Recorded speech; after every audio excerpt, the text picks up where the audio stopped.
Well, Sheikh Zakzaky, I am very happy to be talking to you and actually to see you again. Thank you so much for talking to us here at Press TV, and we appreciate it that you've chosen this network to give your first interview since being free. You know, there were times when you were incarcerated that we weren't sure if you would even survive, but alhamdulillah, we're so glad to see you today and that you're with us here today. I want to start this off by going back a little bit in time. When you were a university student, you were politically active. When did you establish the Islamic movement in Nigeria, and what motivated you to do so? To lallai kam ita harkar islamiyya ta fara ne lokacin da muke ɗalibai a jami'a. A wannan lokacin akwai ƙungiyoyi na wayar da kan ɗalibai su rungumi aƙidar kwaminisanci. Wayewa ma ne kana kwaminisanci. Kwaminisanci wani ra'ayi ne wanda ya mamaye ɗalibai a wannan lokacin. Kwaminisanci wata aƙida ce wadda ta ja hankalin matasa a lokacin muna ɗalibai wajajen 1971 ne zuwa 1979. Wata matsala da ita wannan aƙida ta kwaminisanci, duk da suna kiran kansu da yi ma ɗan adam adalci da da'awar yi ma ɗan adam adalci, suna ganin cewa an ƙirƙiri addini ne saboda a malƙwaye mutum, kamar da Karl Marx yake cewa shi addini an samar da shi da a malƙwaye mutum. Babbar matsalar ma ita ce da suke ikirarin rashin samuwar Allah. Alhamdulillah, ko a lokacin ina da wayewa ta addini, ko da yake na karanci tattalin arziki ne. Ina da asasi na karatun larabci da kuma addinin musulunci wanda na samu tun a makarantun zaure. And also modern institutions, because the secondary school I have attended is called School for Arabic Studies. Don haka muka fara ƙalubalantar wannan tunaninnika, muka nuna cewa wannan ya saba wa addinin musulunci, kuma ikirarinsu na adalci yana nan a rubuce a cikin Alƙur'ani, haka abin yake. To da haka dai abin ya fara, wanda a lokacin muke kiran shi da da'awa ta addini. Ba zato ba tsammani sai ga tasowar addinin musulunci a Iran a 1978, a lokacin Imam ya dawo daga Faransa. A wannan lokacin abin ya ja hankalinmu sosai. Shi wannan motsin ma iya cewa ya fara ne a lokacin saba'inoni, lokacin muna 'yan makaranta a jami'a. You said there was a movement in Iran in 1978 and what had started right before the revolution. How did that relate to you all? Why did it affect you so much? Haka ne, a lokacin muna kira ne akan kafa gwamnati ta musulunci a cikin jami'armu. Lokacin wasu na ganiyar kiran kafa gwamnati ta kwaminisanci. Communist system of governance. Sauran kuma kana iya kiransu da kuma menene. To sai muka ga an samu ɗagowar wata nahiya da aka samu kira mai kama da namu, wanda ya haifar da sauyi a wajen 1979. Sai muka ga abin ya tabbata a can, don haka zai iya tabbata a nan ma haka. Ba mu kaɗai sauyin Iran na musulunci ya taɓa ba, a'a, ya shafi har su 'yan communist ɗin, sun tasirantu da shi. Zan iya tunawa da wasu 'yan communist ɗalibai wanda suke ƙalubalantar mu, har suna wata irin shiga, suna sanya wasu riguna, suna kiran kansu ayatullahi. Sannan kuma akwai 'yan jari hujja, wasu daga cikinsu yanzu sun canza ra'ayi, wato sun koma 'yan musulunci zalla, wanda su ma wannan ya ja hankalin sosai ya sanya suka koma 'yan musulunci zalla. Right, right.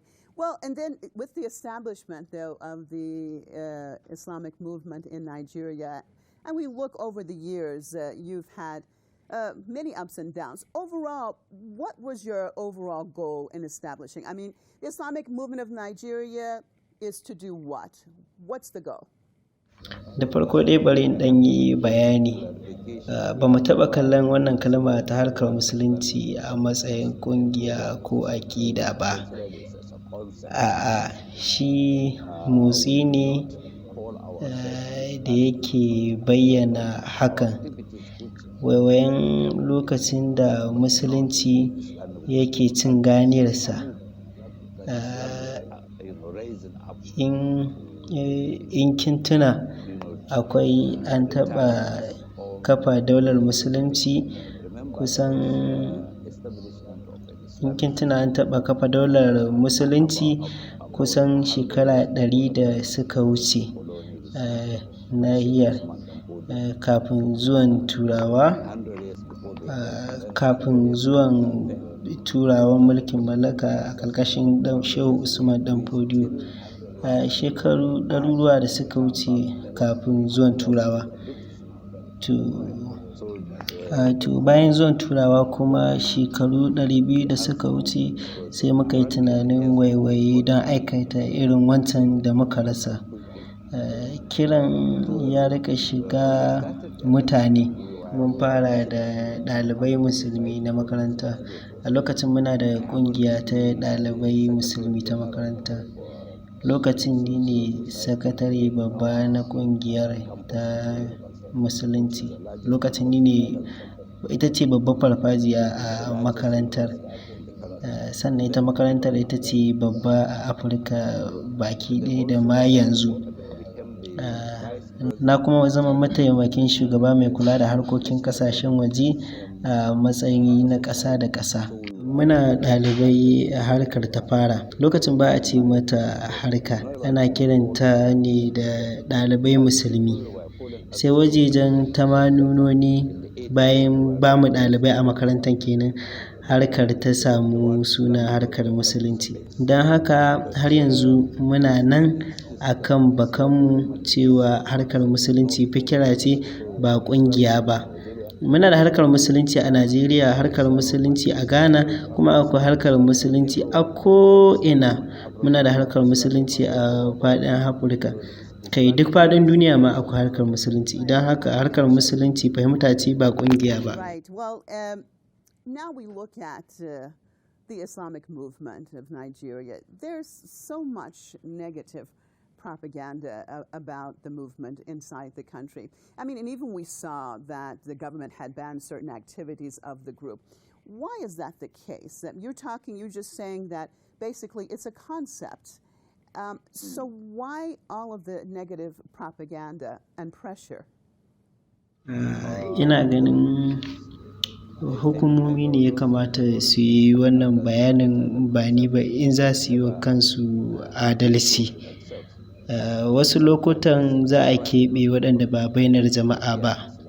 Sukan ce suna jin tsoron harkar musulunci saboda za ta iya mai da kanta kamar jamhuriyar musulunci kamar irin ta Iran. Wasu lokuta sukan bayyana tsoronsu, suna jin tsoronmu. Amma ni ban ga abin tsoro ba.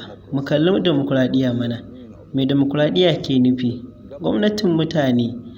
Kuma ni na san da za a ba mutane zaɓi a tambaye su me suke so. Wannan tsarin da suka gada na mulkin Birtaniya ko tsarin musulunci. Na tabbata mafiya yawa za su zaɓi tsarin musulunci. Na tabbata. Saboda haka ba wani abin tsoro. Don zai kasance gwamnatin mutane ce aka samar daga ƙarshe. Right. So you said if there was a plebiscite, do you think that will even be a possibility? You said the majority of the people would like that, and of course, that's the ultimate democracy. Is that a possibility? ban tunanin za su bar hakan ta faru. Amma idan lokacin ya zo, kamar yadda aka ba mutane dama bayan juyin juya halin musulunci na Iran su zaɓi tsari tsakanin mulkin mulukiya da tsarin musulunci, sai mafiya yawa suka zaɓi tsarin musulunci. Wannan zai kasance nan gaba in an ba mutane dama su zaɓi abin da suke so. Kuma na tabbata za su zaɓi musulunci, shi za su zaɓa. And I'm sure that definitely they will choose the Islamic system. Well, Sheikh, you've just recently been released from prison after being incarcerated since 2015. Of course, that's when the massacre of the Islamic movement of Nigeria took place. Tell us what actually happened in Zaria that day. And how did you and your wife end up being jailed for 6 years for that event? To shi dai wannan abun ya fara ne tun kafin yanzu, kusan tun saba'inoni, tun lokacin muna ɗalibai kenan, to har zuwa tamaninoni, inda aka kama ni a 81, kusan shekara 4 zuwa 84 kenan. A ƙarshen wannan 84 na fito a watan Mai 1984 kenan, wanda lokacin Janar Buhari shi ma ya kulle ni kafin ya zama lokacin yana mulkin soja. Ya kuma sake kama ni ya sake kulle ni a ƙarshen 84 kenan. Wanda wannan kullewar da ya mani ita ce ta kai ni kusan wata 9 kenan, wanda sai 1985 lokacin Babangida kenan, to har dai 87 haka, tun daga 87 ɗin har zuwa 89. To hakanan ma a lokacin Abacha 1996 ina prison har kusan shekara 2. From 96 to 98, right? December 98. To duka a jumlace muna iya cewa na yi kurkuku na shekara 9 a mabambantan lokuta.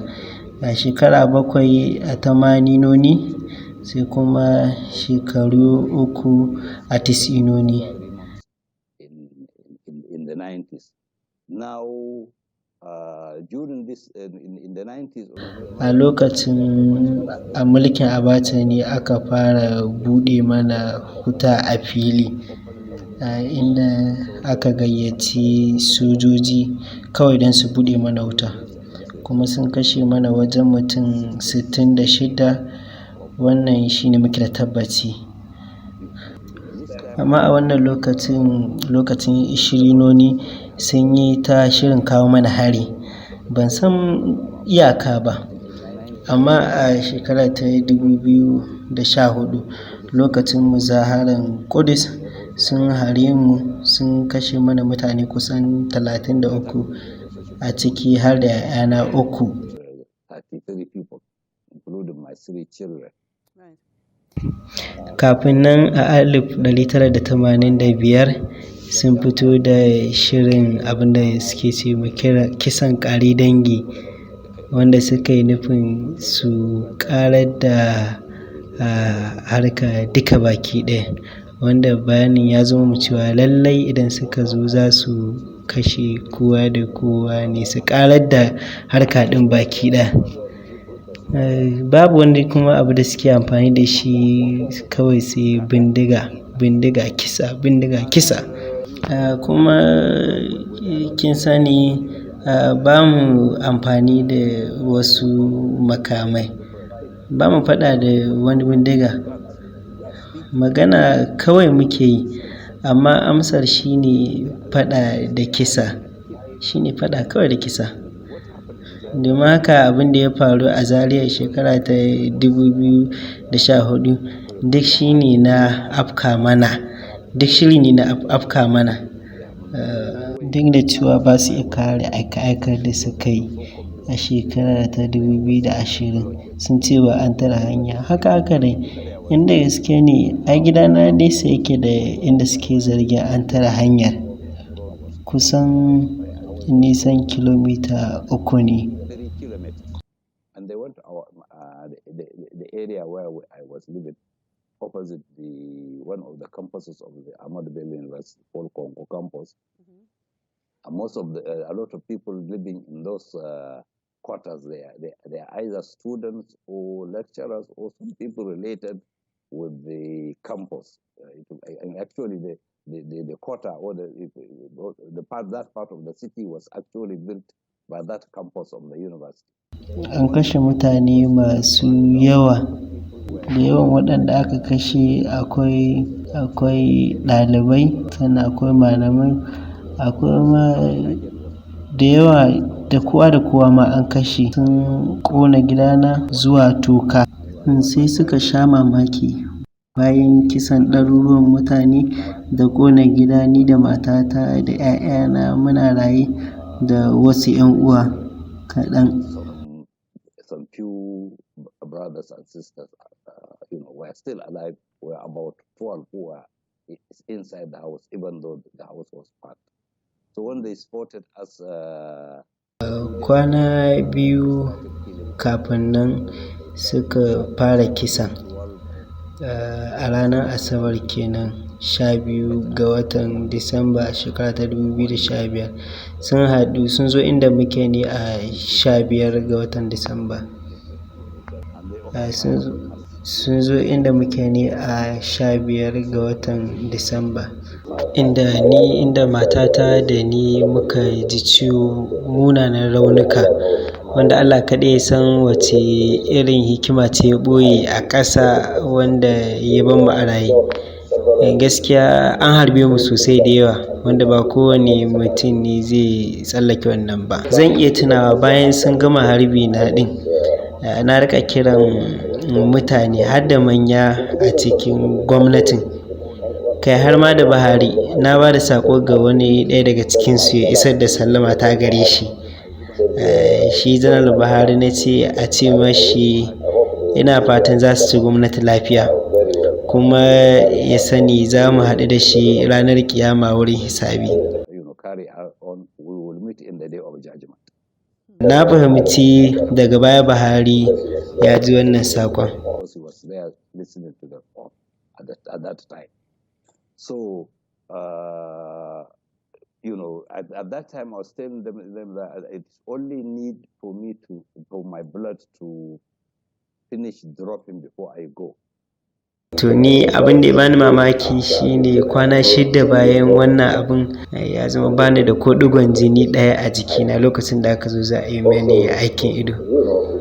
To bani dai da cikakken lokacin da zan tsaya in ba da bayanin komai da komai. Ba zan iya sani ba, sai dai sun dagargaza hannuna na dama da ma na hagu.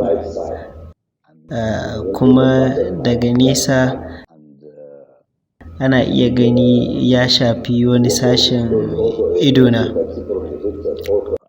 Hoto ya nuna kwafsan harsashi ya taɓa kaina da wuyana. Daga kai zuwa ƙasa sun ƙirga kwafsan harsashi 38. Kuma including in my eyes. One of the eyes was slashed out, and also my wife. Kuma matata tana da harbi a cikin cikinta. Her stomach and her thigh, Sai suka ɗauke mu zuwa asibiti. Ita matata sun mata aikin cire bullet din ne ba tare da allurar kashe ciwo ba. Under anesthesia. So they only use pulse on us, and say this is another one, this is another one, this is another one. I remove the bullets. I don't know how many bullets they remove from her, and they later on, pitch some other bullets with stitches and left some up. It was later in another hospital. Sai daga bayan aikin muka gano akwai bullet guda a ƙasan mahaifarta wanda bai fita ba. Suka ce ba zai fita ba a wannan lokacin. Could not remove it. Myself, they put me under anesthesia, so I don't know how many bullets they removed, but they removed so many. But because the bullets. Harsasan bullet ɗin da ke jikina sun watsu ne a cikin jikina ɓangare daban-daban da cinyata da kaina har zuwa yanzu. Shi kuma ɓangaren harsashin yana kumfar guba, kuma dai har yanzu yana rayuwa ne da barbashin harsashi a jikina, kuma har ya zuwa yanzu. But you're still alive, Sheikh, and your wife is still alive. Absolutely amazing when we hear that story. That's the will of Allah, because Ikon Allah ne kawai, ikon Allah ne kawai. Don lokacin da suka auna zafin jikina ya kai 244, wanda mutum yakan rayu ne da 10 kawai, amma ni jikina ya kai 244. Allah ne kawai ya yi nufin mu rayu kawai. Obviously, he definitely has more plans for you. Sheikh, with the situation in dealing with the Zaria massacre, and then you being in jail for 6 years, of course. Well, you know, go ahead. Kin san tun bayan da abin ya faru, gwamnatin jiha ƙarƙashin gwamnatin tarayya sun sanya kwamitin bincike ya yi bahasi akan waƙi'ar Zaria, amma mu ba a ba mu damar mun gabatar da kanmu ba. Wani daga cikin lauyoyina ya so ya gana da ni a inda nake tsare, ni da matata ba su ba shi damar ganina ba. Tun da ko ba za su iya ganin da suke karewa ba, to ba halin zuwa. Har a asibiti ba su bar su ba, sai suka tattare duk wasu bayanai, sai suka tattare duk wasu fayiloli akan waƙi'ar, amma ban da namu. Ko a lokacin duk sun ƙi sauraron ɓangarenmu. Kwamitin binciken ya fitar da bahasi cewa duk waɗanda sojoji suka kashe, to gwamnatin tarayya za ta biya diyyarsu kuma a miƙa gawawwakinsu ga iyalan waɗanda aka kashe.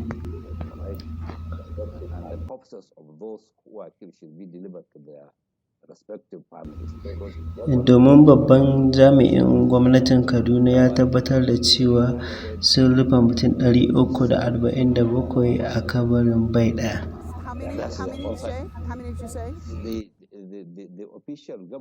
Jami'in gwamnati da kansa ya tabbatar da cewa sun rufe kusan mutum 347 a kabarin bai ɗaya, kuma mun san ba su kenan ba. Gaba ɗaya dai daga ɓangaren mu muna da sunayen mutanen da aka kashe da kuma shekaru. Wajen mutum 700 ne, amma lallai adadin ya tasar ma mutum 1000.